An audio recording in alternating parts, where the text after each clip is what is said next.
All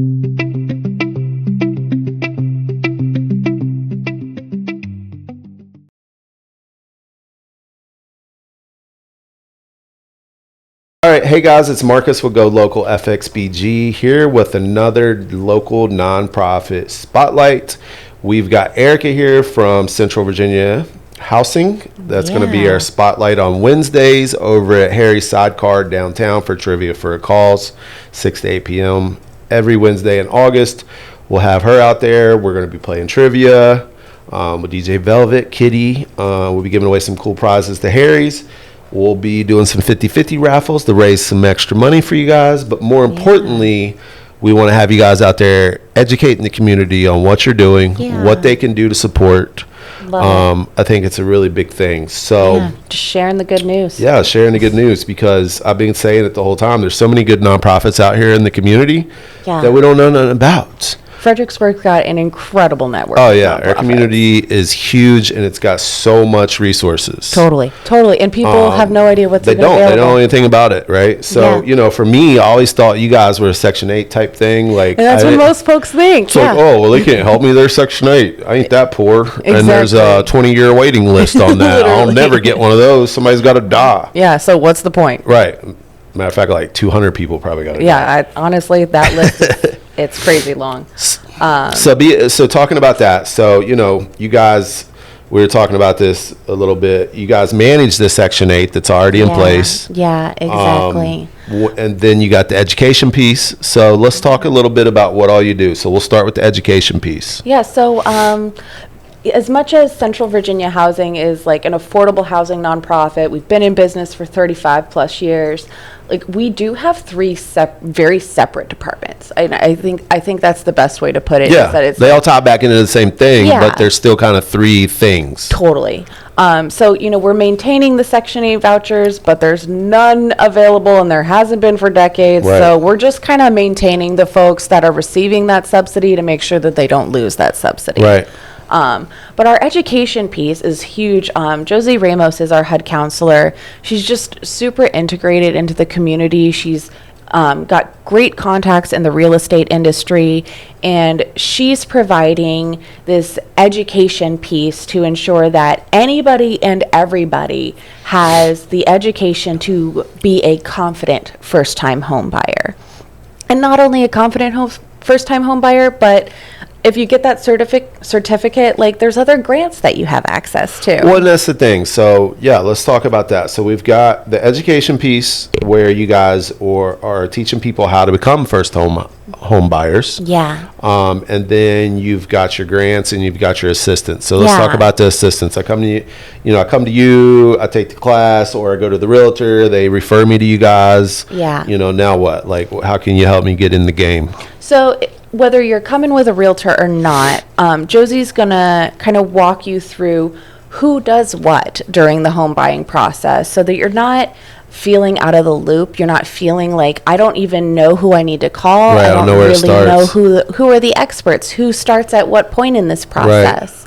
Right. So she's going to walk you through that, and she provides a class at least one Sunday, at least one Saturday a month. Okay. So you can come for one of the long classes. You can also do one-on-one counseling with her if you prefer kind of that one-on-one environment. Yeah. But what she has access to is something called the Spark funds, and what those are going to do is buy down your interest rate by 1%.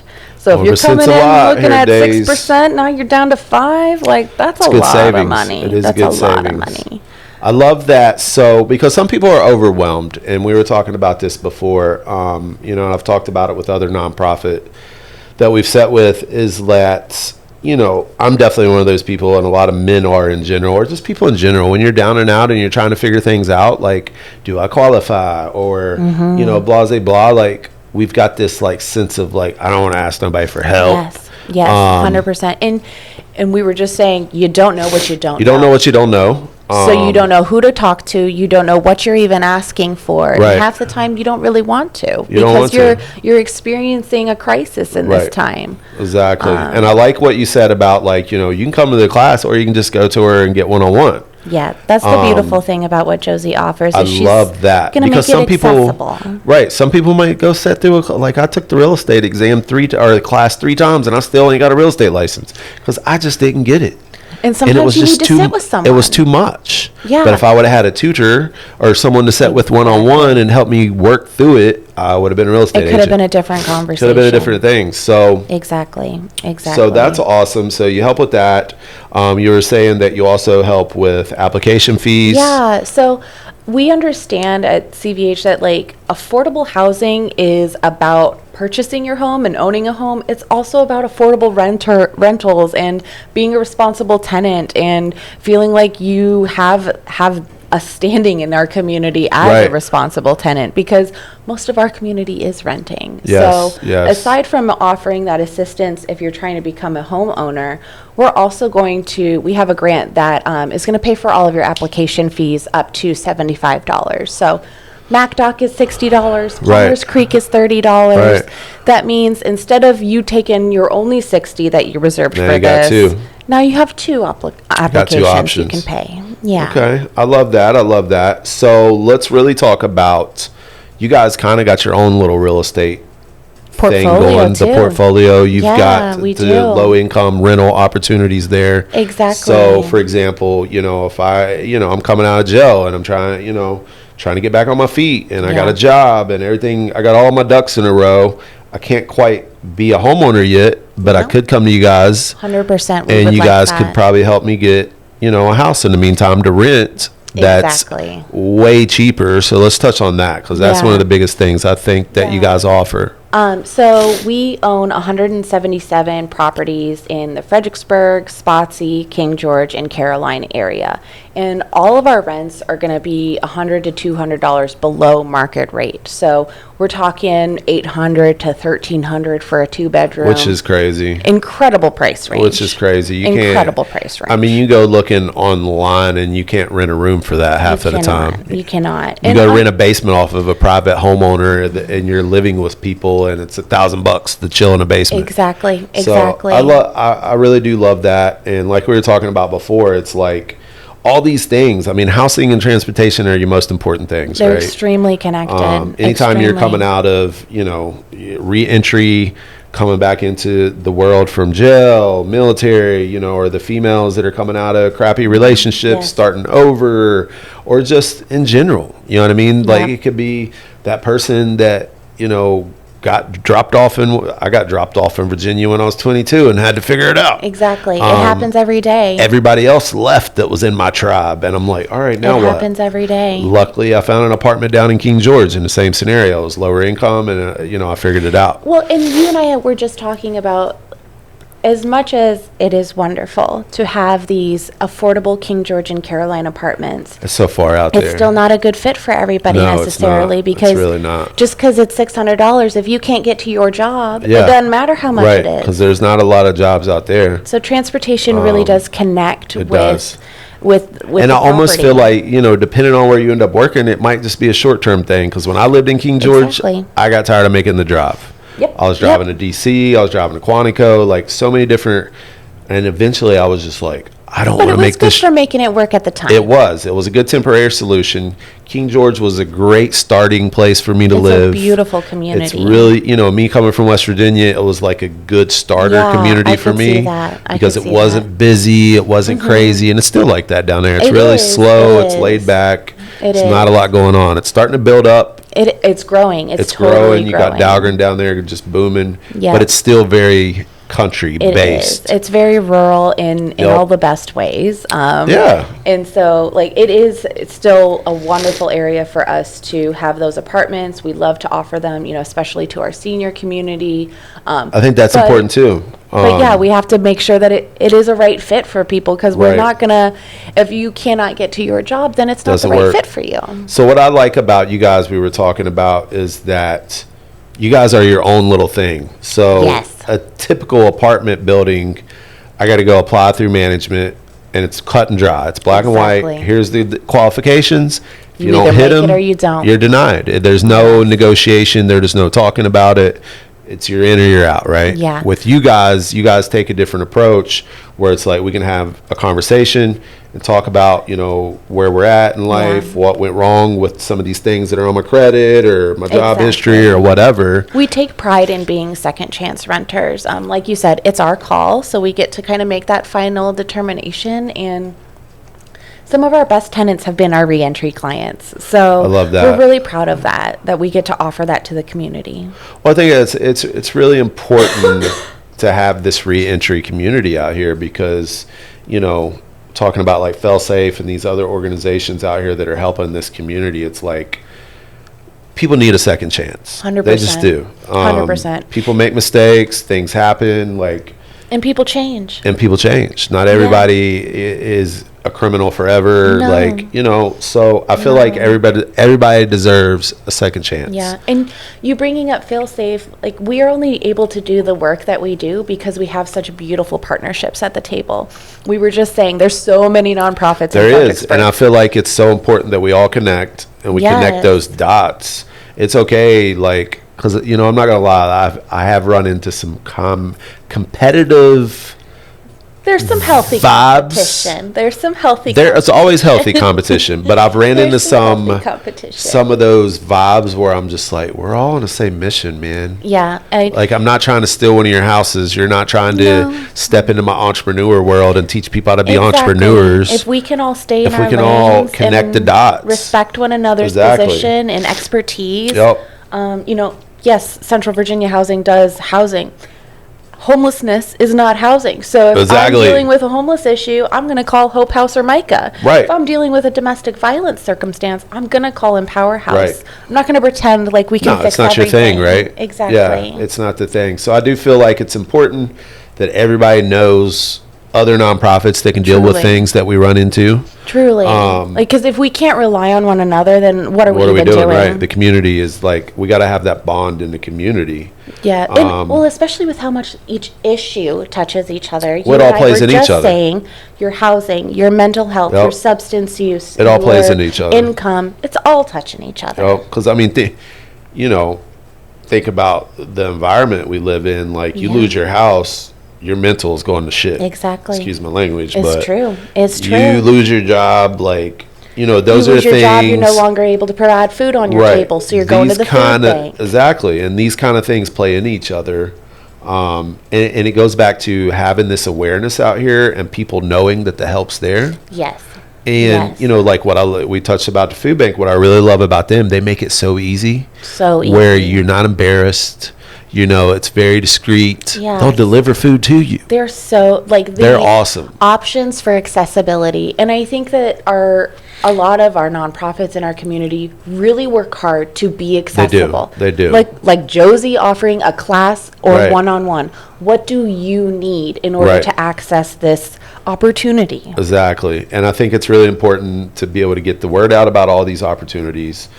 Something that we're going to be working on with Go Local is I want to build this hub of information. Like, you know, you got your Yes. business directory, you got your local resources, you got everything. Because a lot of times you go start looking for things and you got to go to 20 websites to find it. And you've got to call 20 phone And then you numbers. gotta call around and 90% of and them aren't going to answer. And you got to just keep going around and around. It's exhausting. It is very exhausting. And if people in the industry can't figure it out, you know people who are just trying to use the services can't figure it out. Well, they're just going to get frustrated and try to figure it out on their own again.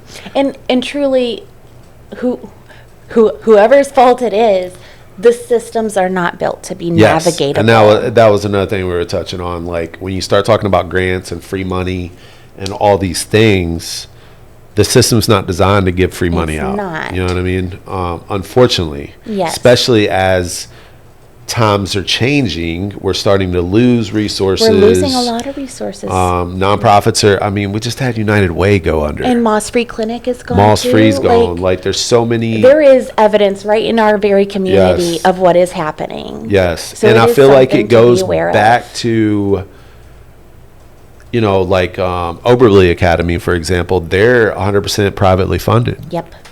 So it takes the community. It takes a village. It takes a village, it takes a tribe. Like, we have to, as people in the community, we got to do whatever we can to keep things moving. Well, and keep each other, support one another, because we have just seen evidence that when we don't, we fall. We falls. fail. Yeah. Because we are going to be missing the Moss-Free Clinic in the next couple of years. Oh, yeah. It's only going to get worse because now only gonna get worse. we're talking about Medicaid getting stricter. Yep. Well, and United Way was the only organization to offer deposit assistance in this community. Yeah, it's going to be tough. So I don't know where folks are going to get that either. Well, you know, and another good piece in the community that we lean on a lot, I feel like that, you know, with things closing down, that's going to make it hard on them is the church community. Yes. They're really big about helping these situations. But if these other entities everything starts closing down, their money dries up too. It does. Because they got their own overhead to handle. And your patrons are going to come to their pastor before they go for outside help. Oh, they will. They definitely will because and so they feel that burden could get so heavy. Yeah. Well, yeah, because they're already carrying the burden of the church anyway. Yeah. So, you know, it'll be interesting to see what happens in our community over the next couple of years. I do think that the nonprofits are very aware and are doing their best to partner together, but we have to stay vigilant. We have to because, you know, it's like people are like, man, you're crazy for starting a nonprofit in this environment. And it's funny because I'm one of those people, when I get an idea and I feel passionate about it, it's been something I've wanted to do for a long time, especially the reentry thing. And, you know, finally I was just like, you know what, I'm ready to make a change. I'm ready to do this. I was blinded by everything. I wasn't even thinking about it. Yeah. And then as I got into it, I was like, damn, I missed that. I didn't even think about it. Yeah. But you learn as you go. You learn as you go. But I also feel like there's so many good people in our community that once I can package it all up and really get that clear message out there, what I'm trying to do, there's going to be tons of support. I totally agree. There's already so many of those relationships at the table. They just need an outlet to have some structure to it. Exactly. That's really all it is. And that's why, you know, I'm very passionate about connecting with all the other nonprofits. Absolutely. And really figuring out what everybody does, where we can help each other, where we can grow. And just getting that messaging out there. I think so. So really what we need from you guys in the community is to really spread the word about the resources. We all know people that are struggling, that need a place to live. We all know people that want to buy a house that don't necessarily know how to do it, because we were talking earlier, let's be real, a lot of times you go to a realtor to get a house, and if you're not approved, they don't want to mess with you. They don't have time. They don't have time to teach you you to qualify. Well, yeah, and that's the thing. It's you know, and I don't want to say it like this and sound crazy, like sound mean, but it's not their job. Exactly, and I don't think that they should not have to chase leads. Who's got time to sit there and teach people how to be responsible people and to buy houses, right? So, but that also doesn't. But on the flip side of it, it doesn't mean there shouldn't be opportunity for these people. For that education. So that the fact that you guys are there to help with that education is very, it's really important, valuable, and it's important, and I love that. No, and you and I were just talking about how, so many people look at the home buying process and decide, because I don't have the generational privilege that a lot of my peers have, where mommy and daddy left me this much amount of money, and also my auntie's a realtor, and also my uncle is an inspector, so it's going to be fine. We're going to keep it in the family.